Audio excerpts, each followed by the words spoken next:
So here we have some numbers in what I call expanded notation, or just regular old notation for a lot of people. And we want to express these numbers in scientific notation.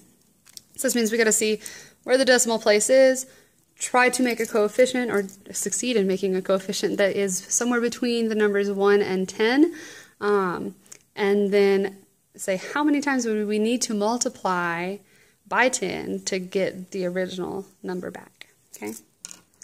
So here, the diameter of the sun is going to be 1,392,000 kilometers. Okay, right now I've got a decimal place. I'm going to just write this out here. Right now my decimal place is here. After that zero is a placeholder for a reason, so it kind of, that decimal shows me that this is my tens and hundreds, and or my ones and tens, excuse me, positions. So I need to figure out how can I find a number between 1 and 10. Where would my decimal place need to be? If I have it here, that's, I'm expressing 1,392. If I have it, here, that's 139.2, 13.92, 1.392. That is a number between 1 and 10 that I can use as my coefficient. Okay, so I'm going to write 1.392. These zeros don't really matter anymore. And then I'm going to have to see how many times I need to multiply it by 10. So to get it from here to here, I'm going to need to move it 1, 2, 3, 4, 5 times. Okay, so if I were to move, that would be times 10 to the 5, but the reason why, you can count either way really. But if you can figure out where you need your decimal place, you say I multiply it by 10 one time, it moves it there, 2, 3, 4, and 5.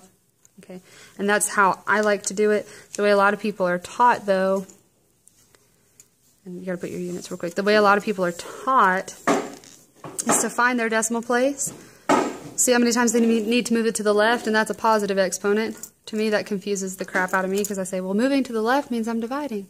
So instead, find where you need your exponent to be and see what you need to do to get it to its original spot. And that works for me a lot better. Okay? So the same number for the diameter of the sun, that 1,392,000, can be written as 1.392 times 10 to the 5th, and it's in kilometers. For part B, if we're going to look at the density of the sun's lower atmosphere, we've got a tiny number. So let's go ahead and write this out as it is up there. 1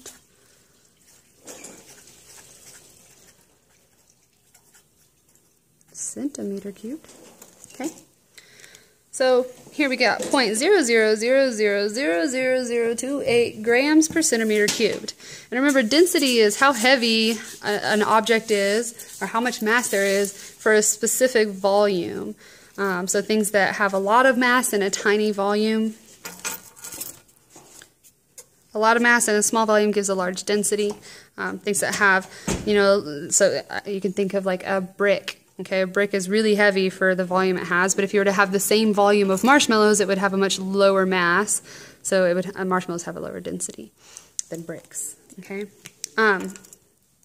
so grams for mass. And the centimeter cubed, anything cubed is a volume. So here we're just looking at a cubic centimeter. This is an equivalent unit to the milliliter. So we'll kind of use the two interchangeably in class. We'll end up using milliliter a lot more though. Just some background about that number. Okay, now to find my coefficient, I need to find a number between 1 and 10, and I don't want zeros, because that would be less than 1. Okay, so 28 is too big, 0.28 is too small, 2.8 is just right. So what I need to do is write my coefficient, 2.8, and see how many times do I need to multiply this by 10. Okay. Well, I don't need to multiply by 10, I need to divide by 10, so I'm going to go ahead and throw that negative up there, because basically in my mind I'm like, oh, multiply? Nope, the opposite, you divide. But anytime you multiply by a negative exponent, it's the same as multiplying by 1 over 10 to that exponent. Okay. So here I'm going to need to divide 1, 2, 3, 4, 5, 6, 7, 8 times to get my decimal place where it needs to be. And it's still grams per centimeter cubed. That way you're not dealing with that naked number.